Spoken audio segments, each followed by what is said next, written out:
oportunidad vamos a tratar el caso de Dizúcar como uno de los que se ha dado en nuestro país y que ha sido muy discutido porque se pagó la multa más elevada conocida en la historia de El Salvador en cuanto a multas impuestas por la Superintendencia de Competencia. Esta Superintendencia de Competencia sancionó a la Sociedad Distribuidora de Azúcar y Derivados SADCB Dizúcar con una multa de $1.096.750 por haber abusado de su posición dominante en la distribución del azúcar blanca a nivel nacional, generando esto efectos adversos en la economía del salvadoreño, ya que según se dice hemos tenido que pagar una cantidad doble de la que debió haberse pagado en caso de que los precios no hubiesen sido elevados.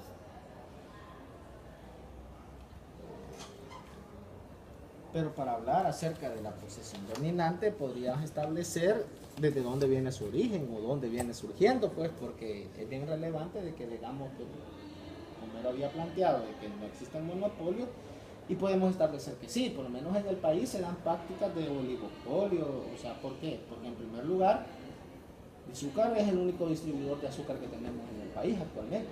No hay otro agente competidor, otro agente económico. Ellos abarcan el mercado en el sentido que compran la caña, la procesan en los ingenios y la distribuyen a granel. Entonces existe toda una estructura con distintos factores en los cuales la misma Dizúcar es la que hace todo el proceso hasta la venta a los comerciantes. Es interesante saber que dónde surge el concepto de posesión dominante, ¿verdad? Su origen está en el artículo 102 del Tratado sobre el Funcionamiento de la Unión Europea. Eso se dio en 1957, donde se establecieron políticas acerca de la posesión dominante. Ahora, conocido en el artículo 82 del Tratado de la Comunidad Europea, en la ley alemana con la defensa de la competencia. Eso se estableció en 1958. En sí no se define en el artículo 82 de ese tipo de ley en sí el concepto de posición dominante, pero no obstante, conforme a lo citado y al derecho comunitario, ¿verdad?, se ha entendido sobre la situación de un poder económico dominante en el mercado que se encuentra una determinada empresa y que le permite impedir que haya competencia efectiva en otro mercado referente. O sea, eso significa que, por el caso de Dizúcar, es una empresa, o sea, que está establecida legalmente, que tiene dominio sobre el mercado y que no permite la entrada a otro tipo de mercados. No obstante, o sea, estableciendo frente a los competidores, los clientes y el consumidor, ¿verdad?, un precio establecido por ellos mismos. Ahora, ¿qué pasa con la Superintendencia de Competencia? Respecto al artículo del 29 de la Ley de Competencia, establece, ¿verdad?, de que para determinar que si un agente económico tiene una posesión dominante en el mercado, es relevante considerar tres aspectos. Uno, su participación en dicho mercado.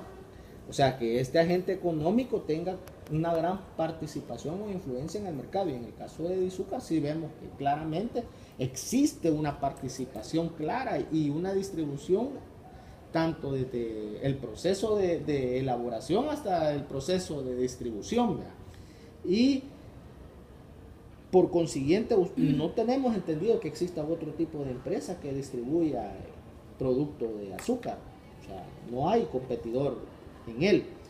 La existencia de barreras de entrada, ahí es donde la superintendencia ha tratado de regular, o sea, y hasta cierto punto con una denuncia, porque esto se dio a través de una denuncia que, como estableció Sandra, vea, existió una denuncia previa de que no quisieron vender azúcar a granel.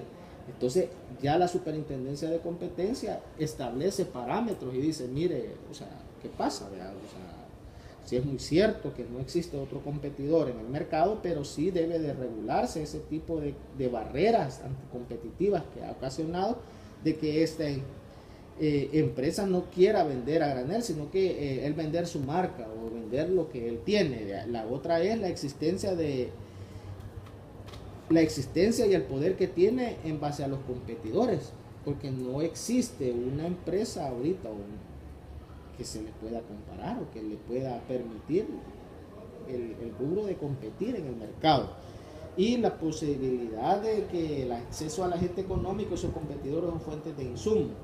Eso significa que hay tres aspectos relevantes e independientes para la aplicación de ese tipo de acciones. Uno es la participación en el mercado, que vemos que es relevante, que es la única empresa que distribuye. La otra es la posibilidad que pueda fijar precios unilaterales. O sea, como no tiene competidores, la libra de azúcar cuesta, ¿qué? 45 centavos. Y a mañana puede decir, mire, la libra de azúcar cuesta 50. O sea, porque no existe otro agente competidor. Entonces, eso, el abastecimiento del mercado es relevante porque ella absorbe todo el mercado del azúcar. Y el otro que se da es restringir el abastecimiento del mercado relevante sin que los competidores puedan real o potencial contrarrestar dicho poder. ¿Eso qué significa?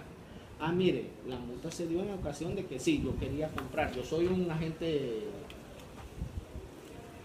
¿verdad? Que quiero decirle, mire, Ingenio tal, véndame por favor azúcar a granel blanca para poder yo comercializarla con mi nombre, William, ¿verdad? Entonces vienen y dicen, no le podemos vender a usted, porque el mercado está para que el azúcar, el mayorista de azúcar la pueda adquirir. O sea, yo como agente no puedo, o sea, estoy limitado. Okay. Y volviendo al tema, ¿es el único caso o se han dado más casos que ustedes como Superintendencia de Competencia han tenido que ver en relación al abuso de la posición dominante? Y otra pregunta también muy importante sería, ¿cómo como Superintendencia de Competencia comprueban que efectivamente ha existido abuso de posición dominante? Vaya, Homero. Ajá. Un caso bastante peculiar es el caso de CAES, CLESA y del sur, cabal. Y del sur, en ese caso estamos hablando de un rubro económico bastante peculiar, de estar bien regulado por la Superintendencia de Energía Eléctrica. La CIGET está, si recordamos, hace unas 3 décadas este servicio era público y lo brindaba el Estado mismo.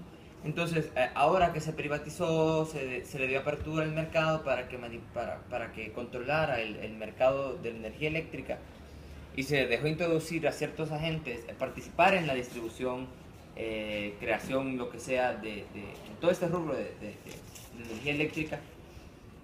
Se da el primer caso en el que hay que adaptar este servicio público ahora reformado, como les vengo diciendo, a las reglas de la libre competencia, porque si son agentes particulares tienen que someterse a las reglas de la competencia porque son entidades económicas, con fines de lucro, con lo que sea. Entonces, en este caso lo que trata en general es que CAES controla las conexiones para ciertas áreas del país. Entonces vino una empresa independiente y aparte, si no recuerdo era Edesal, pidiendo que se le conectara la energía eléctrica en 2 zonas, aquí en Santa Ana y una en San Salvador, Ciudad de Versalles. Espérate que no estoy pensando en la cosa.